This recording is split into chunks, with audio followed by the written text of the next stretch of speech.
내일 모레 8월 15일 우리 조국 광복 72주년이 되는 날입니다. 1910년 한일 합방 이후에 36년간 일제 식민지를 지냈죠. 그 36년간이니까 이제 광복절 72주년 되면은 꼭 이제 그 일제 시기 그만큼 또 세월이 지나갔습니다. 우리 조국이 독립한 날 광복절입니다. 우리 민족은 주권 잃고 자유 없는 땅에서 사는 것을 어둠 속에서의 삶으로 보았죠. 그래서 일제 식민 통치하에서 벗어난 그날 광복절이라고 불렀던 것입니다. 광복절이라고 하는 것은 무슨 뜻이에요? 빛을 다시 찾은 날이다. 그런 의미가 있잖아요. 그러니까 일제 식민지하에서의 삶은 빛이 없는 삶이었다. 왜 그때가 빛이 없었어요? 뜨거운 태양 내리고 있었고 또 그때도 전기도 들어오고 했어요. 그렇지만 자유 주권이 없는 나라에서의 삶은 그것은 어두운 삶이다. 이렇게 느꼈던 것입니다. 자, 그때 그 식민지 통치하에서 우리 조국 백성들이 느낀 삶이 과연 어땠을까? 좀 의식 있는 사람이라고 하면은 그런 삶 속에서 어떤 마음을 가지고 살았을까? 그런 생각을 좀 해봅니다. 그러면서 언뜻 떠오른 생각이 창세기 1장 2절 말씀에 이번 주에 떠오르더라고요. 땅이 혼돈하고 공허하며 흑암의 깊음 위에 있고 하나님의 영은 수면 위에 운행하시니라. 이 말씀이 느닷없이 생각이 났어요. 우리 조국이 빛을 잃고 어둠 가운데 그 자유 없이 살던 식민지의 삶이 이랬겠다. 혼돈하고 공허하고 흑암으로 깊음 위에 있는 것. 이 공허와 혼돈과 이 어둠이라고 하는 것이 키워드가 되겠다. 그런 생각을 해봤어요. 그러나 우리가 그런 상태에서도 지금 창세기 1장 2절에 보면은 여기 하나님의 영이 수면에 운행하시더라 그랬어요. 혼돈과 공허와 흑암이 있지만 하나님의 영이 있기에 이 지상에 이렇게 하나님의 세상이 이루어진 것처럼 이제 우리 조국에 그렇게 혼돈과 공허와 어둠이 있었지만 그때 이미 들어와 있는 복음 또 그 가운데 역사하는 하나님의 신이 우리나라를 새롭게 하고 또 우리나라를 더 이제 온전케 하는 그런 기간으로 하나님이 삼으셨겠다 그런 생각을 해요.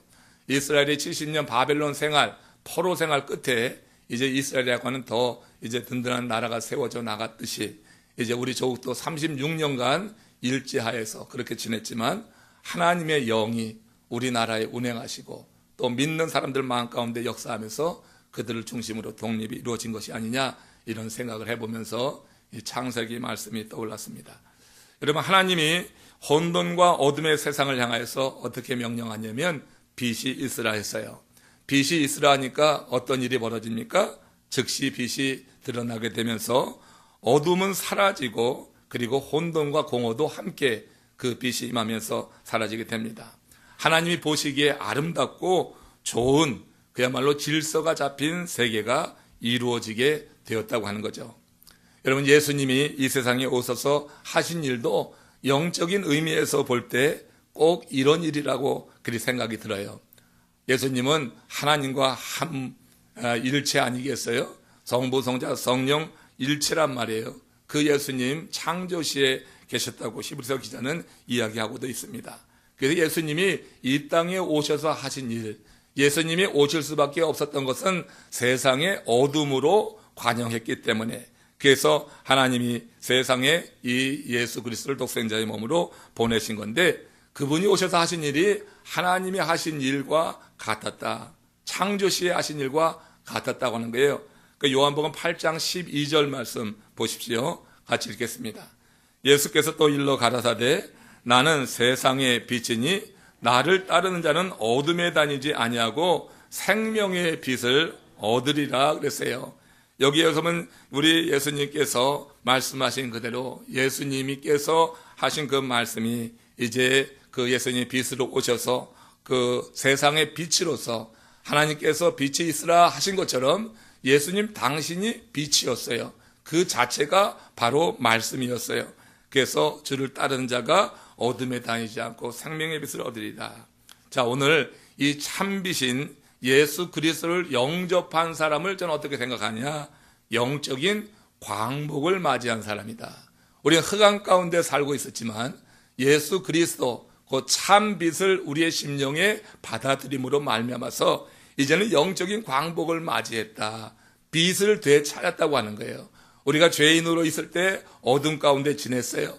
우리의 마음이 어두웠어요. 그런데 빛인 예수 그리스도를 영접할 때 이렇게 우리가 광복을 맞이한 것이 아니겠는가, 이런 생각을 해보면서 영적 광복을 맞이한 사람들에게 나타나는 특징에 대해서 몇 가지 나누어 같이 상고해 보고자 합니다. 자, 첫 번째 그 특징, 영적인 광복을 여러분 진정 맞이했다고 하면은 여러분 심령, 우리들 심령에 참 생명이 깃들여 있어야지 된다는 것입니다. 한번 확인해 보세요. 요한일서 5장 12절 말씀입니다. 요한일서 5장 12절 시작. 하나님의 아들이 있는 자는 생명이 있고 하나님이 아들이 없는 자는 생명이 없느니라. 자, 하나님은 인간을 창조하시고 빛으로 충만한 에덴 동산에 두어 살게 하셨죠. 하나님이 금지하신 선악과만 먹지 않으면은 혼돈과 공허가 없는 그 동산에서 정말 행복하게 영생할 수 있었어요. 그래서 사단의 유혹에 넘어가면서 선악과를 먹게 되었고 결국 그 동산에서 쫓겨나 흑암에 다시 거하게 되는 거죠. 그 후에 인간은 사단의 종이 되었고 혼돈과 공허가 그 심령에 깃들게 되면서 헤매게 되는 것입니다. 원인 모를 두려움에 사로잡히고 불안 가운데 살게 되었고 어둠이 다시 그를 지배하는 인생, 그 결과 인간의 심령에 고독과 분노와 의심과 원망이 채워지고 인간은 죄의 종이 되었단 말이에요. 급기야 세상은 죄로 관영하게 되고 악을 악으로 분별하지 못하는 그런 큰 타락 가운데 범하게 되었다고 하는 것이죠. 하나님은 당신의 형상으로 창조된 인생의 이런 불행과 비극을 그대로 보고 계실 수 없어서 흑암에 빠져서 혼돈과 공허 가운데 살아가는 인생에게 빛을 비추기를 원하신 거죠. 창조 시에 그렇게 어둠으로 관영한 그 세계를 향해서 빛이 있으라 하셔서 그 가운데 어둠과 빛으로 나눠졌듯이 이제 하나님께서 이 어둠 가운데 이렇게 들어있는 이 세상을 향하여서 빛을 비추기로 하시고 창조를 창시할 때 혼돈, 공허, 흑암을 빛이 있으라고 하는 이 한마디 말씀으로 몰아내신 것처럼 참빛 예수 그리스도를 이 세상에 인간의 모양으로 보내셔서 빛을 비추게 하신 거예요. 예수님이 왔다고 하는 자체가 뭐냐면 빛이 있으라 하신 하나님의 말씀처럼 이 땅에 빛이 지금 있게 되는 것입니다. 하나님은 빛으로 흑암의 세력을 꺾으시는 적극적인 방법을 택하신 것이죠. 요한은 이 빛을 영접해서 영적인 광복을 맞이한 사람의 심령에 뭐가 깃들인다고 하는 거예요? 생명이 임한다, 이렇게 본 것이에요. 아들이 있는 자는 생명이 있고 아들이 없는 자는 생명이 없느니라. 요한은 그 빛, 그것이 아들이라고 하는 것이고 아들이 품은 그 생명이 그 아들을 곧 빛을 영접한 사람의 심령 가운데 임하게 된다고 하는 거예요. 하나님이 보시는 관점에서 육이 살아 움직인다고 다 생명체가 아닙니다. 아들의 생명을 소유한 자만이 하나님 보실 때에 진정한 생명체인 것을 여러분 믿으시기 바랍니다. 그저 여러분 우리가 살아 돌아다닌다고 다 생명체가 아니란 말이에요. 동산 바깥에 그렇게 버려진 인생은 생명으로 보지 않는 거란 말이에요. 하나님께서 아들의 생명을 품은 자를 생명체로 보시고 이제 그를 지키시는 것이죠. 우리가 아들의 생명을 품었다고 하면은 그 품은 증거가 있어야 돼요. 그 증거로 우리는 꿈틀대는 것입니다. 움직이게 되는 거고요. 결코 멈추지 않아요. 생명이 있다고 하면은 움직이게 마련이에요. 그렇죠? 여러분 생명이 없으면 움직임이 없습니다. 우리는 예수를 영접함으로 참빛을 영접하여서 마음속에 어둠, 혼돈, 공허를 물리내며 하나님이 심어주시는 생명을 소유한 사람이에요. 요한복음 1장 4절에서 그 안에 생명이 있다고 했기 때문에 예수 안에 있는 생명이 우리 가운데 임해서 우리가 이제는 어떻게 해요? 움직이는 거예요. 그게 뭐냐면은 내 속에 있는 생명을 그 누군가의 심령에 심는 삶을 산다 하는 것입니다. 한 생명보험 회사 직원이 노인에게 생명보험 가입을 집요하게 권유했습니다. 그 둘 사이의 대화가 이렇게 전개돼요. 생명보험에 가입하면 내가 안 죽는가? 예, 그건 아니지요. 그렇지만 어른이 돌아가신 후에 다른 분, 그 가족들이 도움을 받게 될 것입니다. 그렇다면 생명보험이라는 게 나에게 직접 유익이 되는 건 아니겠구만. 이 말에 직원이 난처한 표정을 짓고 있었어요. 그러자 노인이 그에게 이런 제안을 하는 겁니다.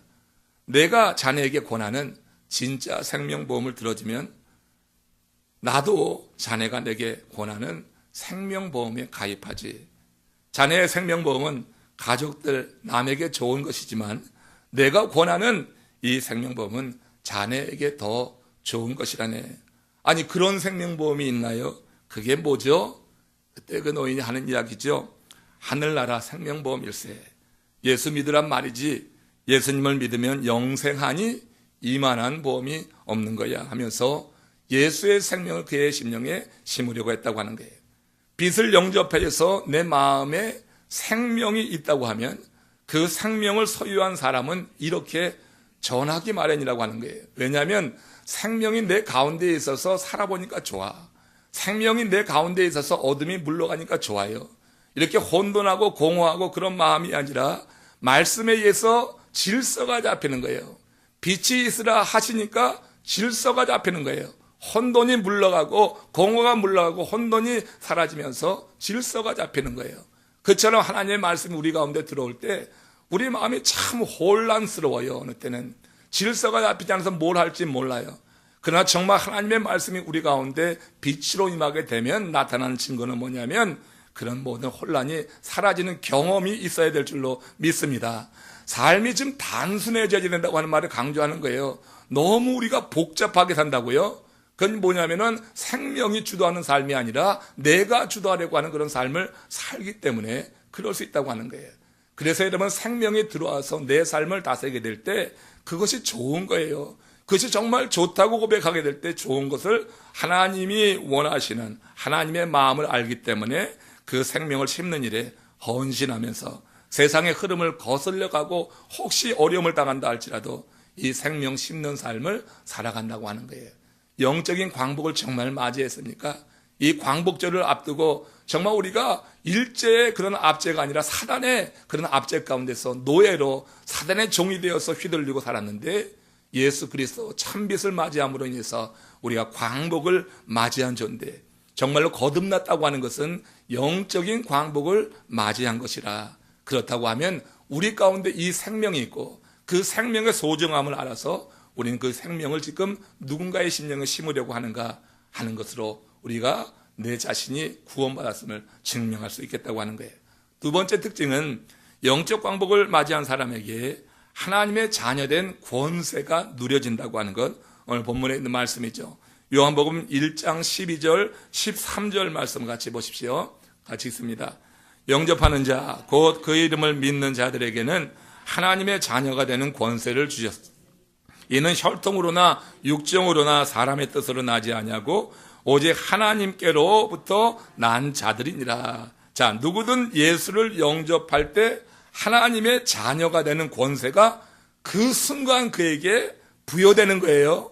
지체되는 게 아니에요. 내가 진정으로 예수님을 영접할 때 하나님의 자녀가 되는 것은 즉각 우리에게 임하는 거예요. 내가 그렇게 느끼지 못해서 그렇지 우리가 예수님을 진정으로 영접할 때 우리의 신분이 그렇게 변한다고 하는 거예요. 여기 권세라고 하는 것, 이게 세상적 개념으로서의 힘이 아니거든요. 이 권세라고 하는 것은 권위 그리고 권한을 의미하는 거예요. authority라고 하는 거죠. 하나님의 자녀로서의 그 권위, 신분의 근본적인 변화가 일어난다. 여러분, 하나님의 자녀로서의 신분의 변화가 정말 나에게 일어났다고 확신하신 분들 아멘 해보세요. 네, 감사합니다. 아멘 해주셔서.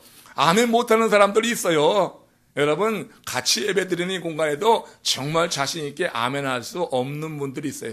믿어지지 않는데 어떻게 그러겠어요. 그러니 믿어지는 것이 얼마나 감사해요. 우리가 예수를 영접해서 내가 하나님의 자녀가 되었다면 그 권세를 누리시기를 주의 이름으로 축원합니다. 권세를 누리는 게 여러분 뭐 어떻게 누구에 나가서 뭐 그렇게 힘을 자랑하라고 하는 게 아니라 하나님의 자녀된 그런 담대함을 가지고 살아가라고 하는 거예요. 그리고 여러분 우리가 하나님의 자녀가 되는 권세를 누리게 될 때 그 신분에 걸맞게 하나님의 특별한 사랑의 대상이 된다고 하는 것을 여러분 의심 없이 믿을 수 있길 바라요. 이사야서 43장 1절과 2절에 보면 하나님의 사랑의 대상이 어떻게 보호를 받습니까? 시작. 너는 두려워하지 말라. 내가 너를 구속하였고 내가 너를 지명하여 불렀나니 너는 내 것이라. 내가 물 가운데로 지날 때 내가 함께할 것이라.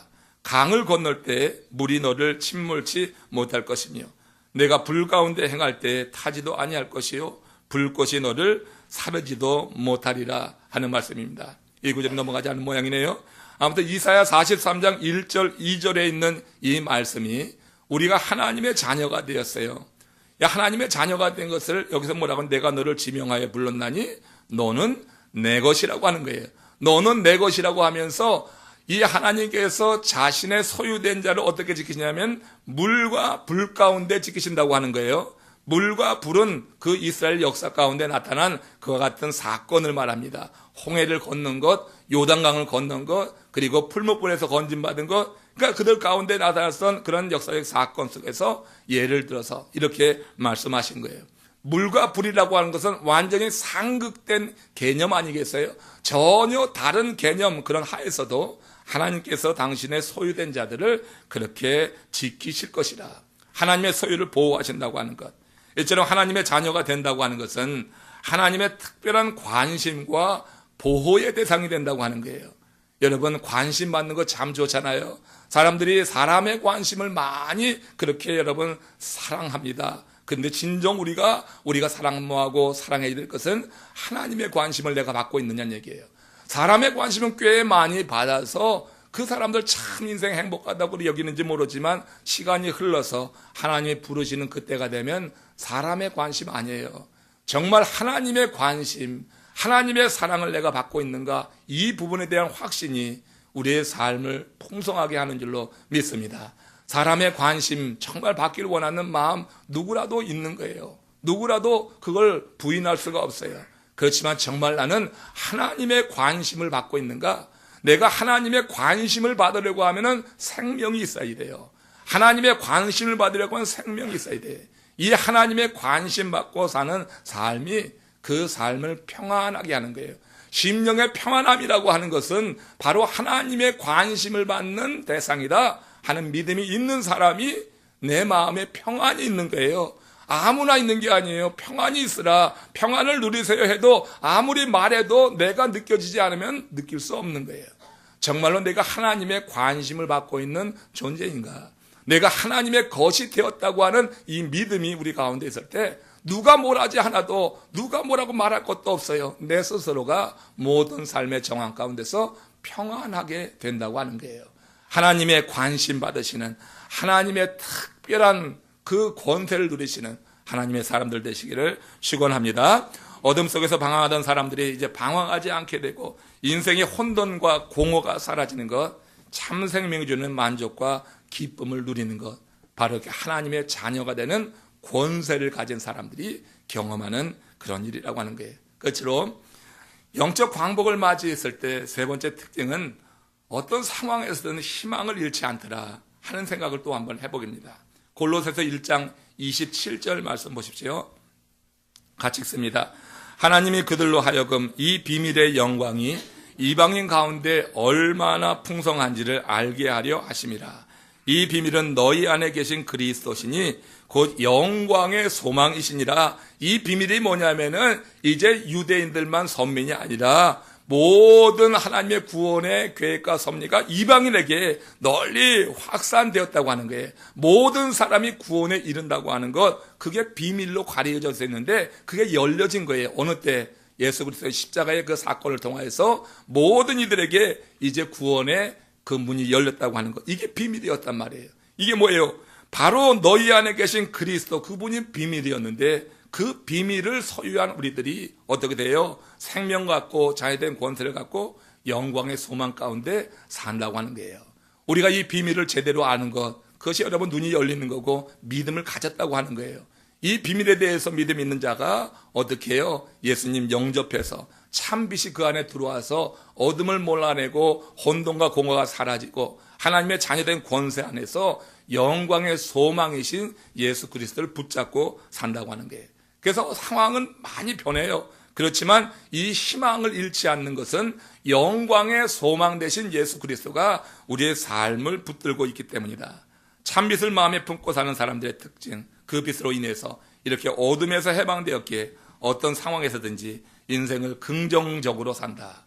오늘 삶이 좀 절망적이고 어두운 분들이 분명히 이 자리에 계실 거예요. 여러분, 영광의 소망 되신 예수 그리스도가 여러분들의 삶을 주관하시기를 주의 이름으로 축원합니다. 어둠에서 건지신 예수 그리스도가 언제나 나에게 영광의 소망이 된다. 이 고백이 있는 것은 얼마나 행복한 삶인지 몰라요. 세상에는 등불이 꺼졌을 때 느끼는 어둠이 있고요, 해가 졌을 때 느끼는 어둠이 있어요. 한번 등불이 꺼지는 것의 어둠과 해가 질 때 느끼는 어둠이 여러분 우리가 느끼는 경험이 틀려요. 단지 여기에 전기불을 끌 때와 해가 뉴욕 서양을 질 때, 그래서 어두워질 때 느끼는 느낌이 다르잖아요. 그때는 우리가 인생을 생각해. 근데 여러분 여기 불 꺼졌다고 인생 생각하지 않아요. 우리가 여러분 어떤 어둠이냐 따라서 우리가 느끼는 감정은 다 다른 거예요. 시험에 낙방할 때 느끼는 어둠이 있죠. 어두운 감정이 있어요. 직장에서 해고당할 때 느끼는 어둠은 또 다른 거예요. 사람에게 배신당할 때 느끼는 어둠 참 짙어요. 내 건강을 상실했을 때 느끼는 어둠은 또 다른 어둠이 될 수 있는 거예요. 여러분, 모든 어둠이 우리에게 고통을 주고 그 모든 어둠이 우리를 괴롭게 하지만 가장 심각한 그런 어두운 그늘이 무엇인가? 우리 인생의 가장 심각한 어두운 그늘, 그것은 마음속에 드리워지는 영혼의 어둠이라고 하는 거예요. 이건 죄의 문제를 해결하지 못한 이들이 갖게 되는 영혼의 어둠이에요. 사람들이 젊어서는 이 어둠에 대해서 관심하지 않지만 모래시계에 그 모든 모래알이 다 떨어져 갈 때쯤 되면은 이 영혼의 어둠에 대해서 깊게 상고하게 되는 거예요. 그때도 여러분 이 영혼의 어둠을 걷어내지 못하고 여전히 그 어둠 가운데 있다고 하면 그 인생처럼 고통스러운 것은 없는 거예요. 그 모래시계에 모래 하나하나 떨어지는 것 바라보면서 긴장하듯이 초침 하나하나 돌아가는 것에 대해서, 시간 흘러가는 것에 대해서 자유하지 못하고 우린 참으로 그 마음 가운데 두려움을 갖게 된다고 하는 거예요. 인생에 여러 종류의 어둠이 있어요. 이 어둠이 정말 나에게 고통을 준다고 생각해서 힘들어하는 영혼들 많이 있지만 진정으로 우리가 심각하게 생각해야 될 그 어둠이라고 하는 것이 영혼의 어둠이다. 여러분들이 예수 그리스도를 영접했으면 생명이 들어간 거예요. 자녀된 권세를 가진 거예요. 그렇다고 하면 그것이 무엇이냐? 이제 우리는 영혼의 어둠에서 자유한 하나님의 사람이 되었다고 하는 것을 믿음으로 고백할 수 있길 바랍니다. 그 증거가 무엇이냐면 모든 상황 가운데서 우리는 희망을 놓지 않는다고 하는 거예요. 여러분, 지금 우리가 어둠 가운데 있는 분들 계시다고, 여러 종류 지금 말씀드린 이런 어둠의 한 가지에 여러분 속한 분들이 있을 거예요. 그 어둠으로 인해서 여러분 고통하기 이전에 내가 정말 영혼의 어둠에서 자유했다고 하면 그 기쁨과 그 감격과 그리고 영원한 소망 되신 예수 그리스도로 말미암아서 지금 드리우려고 하는 이 어둠을 믿음으로 물리치시기를 주의 이름으로 축원합니다. 그것이 여러분 신앙의 삶 아니겠어요? 그렇게 살아가야지 인생이 행복한 것 아니겠어요? 그냥 여러 종류의 어둠은 계속 오고 가는 거예요. 이상의 수없이 많은 어둠이 있고 그 어둠에 우리가 갇혀가지고 고통당하는 거예요. 다 종류는 다르지만.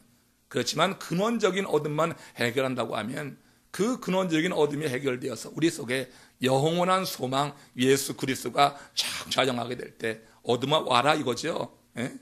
사망아 너희 쏘는 것이 어디 있느냐? 인생의 죽음의 어둠까지도 두려워하지 않는 그런 담대함을 가지고 우리는 선포하면서 우리의 심령을 환한 영적 광복을 맞이한 사람답게 심령을 환하게 하고 살게 될 것이라고 믿습니다.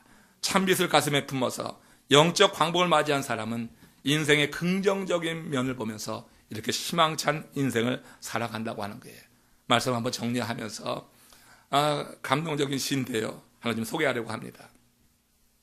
92살 92세의 시를 처음 쓰기 시작한 그런 할머니가 계세요. 그게 98년 되던 해 2009년 첫 시집을 냈습니다. 그 할머니 일본 분인데 시바타 도요라고 하는 할머니입니다. 여기 나오는 이 할머니예요. 이 시바타 도요는 자기 장례 비용으로 모아두었던 1만 엔을 가지고 약해지지 마라는 제목의 시집을 내었습니다. 일본에서 10,000부만 팔려도 시집은 대성공이라고 합니다. 근데 이 시집은 자그마치 158만 부가 팔렸어요. 92살에 처음 시를 쓰기 시작해서 98에 첫 시집을 낸 할머니입니다. 이 할머니 100세 되던 해 100세라고 하는 제목으로 두 번째 시집을 냈어요. 그리고 2013년 소천했습니다. 이 시바타 시, 정말로 쉬운 시어로 쓴 이 시바타 도요 할머니의 시의 주제가 뭐냐면 희망이에요. 근데 그분의 삶을 쭉 되돌아보면 절대 그렇게 세상적인 관점에서 희망적인 삶이 아니었어요. 근데 이 할머니는 이렇게 얼굴 보듯이 정말 선한 얼굴에 정말 마음 가운데 희망이 넘치는 삶을 살았을 것 같지 않습니까? 1911년 부유한 가정에서 외동딸로 태어났는데 10살 무렵부터 가세가 기울면서 완전히 삶이 이제 곤두박질 치게 되었습니다. 학교를 나오지 못했고 여관, 요리점 등에서 허드렛 일을 했다고 해요. 그러면서 거기서 이제 더부살이를 했던 것입니다. 20대에 결혼을 했지만 곧 이혼의 아픔을 겪었고 33세에 재혼을 해서 아들을 하나 두었다고 해요. 그렇지만 삶은 여유롭지 않아서 계속 재봉일 등 그런 부업을 하면서 살 수밖에 없었다고 하는 겁니다.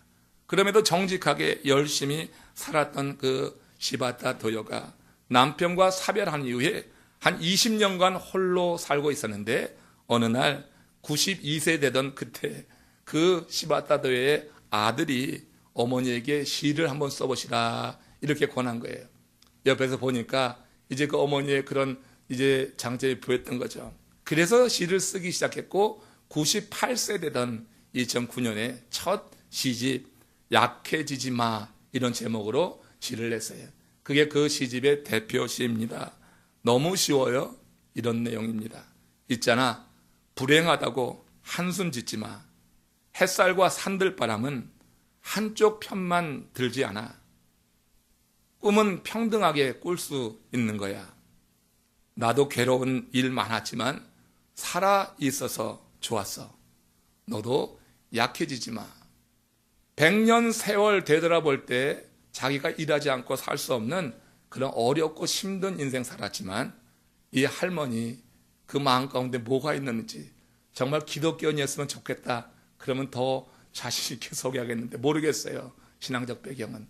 근데 여러분 분명히 어떤 절대자를 믿는 믿음을 가진 사람의 고백이다.